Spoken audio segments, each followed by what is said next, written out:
Jesus is risen from the dead. Jesus is risen from the dead. Jesus is risen.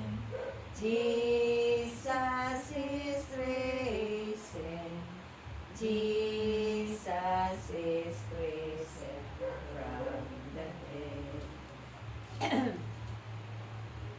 Ang mabuting balita ng ating Panginoon ayon kay San Mateo. Papuri sa iyo, Panginoon.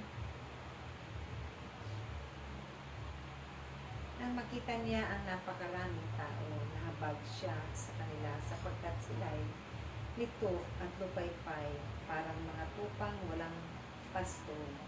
Kaya't sinabi niya sa kanyang mga alagad, sagana ang aanihin, ngunit kapaunti ang mag-aani. Idalangin ninyo sa may-ari ng anihan na magpadala siya ng mga manggagawa sa kanyang aanihan. Ang 12 alagad. Tinipon ni Jesus ang 12 alagad at binigyan ng kapangyarihan magpalaya sa masamang espiritu at magpagaling ng mga may karamdaman.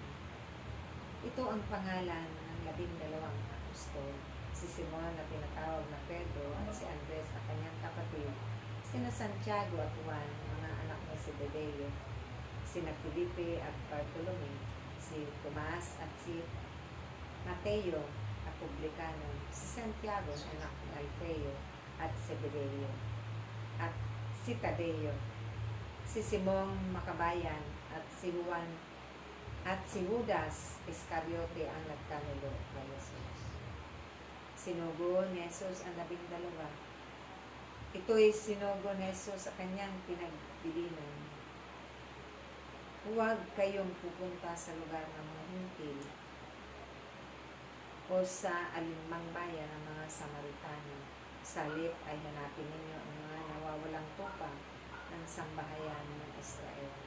Umayo kayo at ipangaral ninyo ang na malapit na maghari ang Diyos. Pagalingin ninyo ang mga may sakit at buhayan ang mga patay.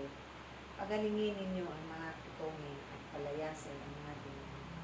Yamang tumanggap kayo ng walang bayad, magbigay naman kayo ng walang bayad.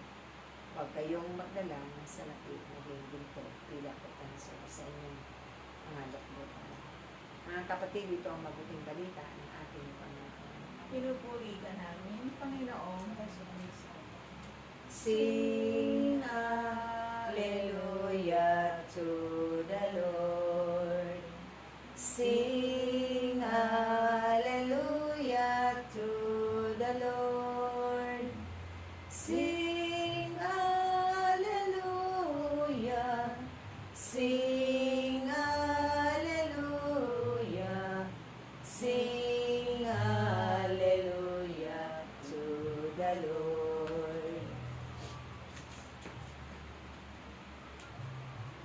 We shall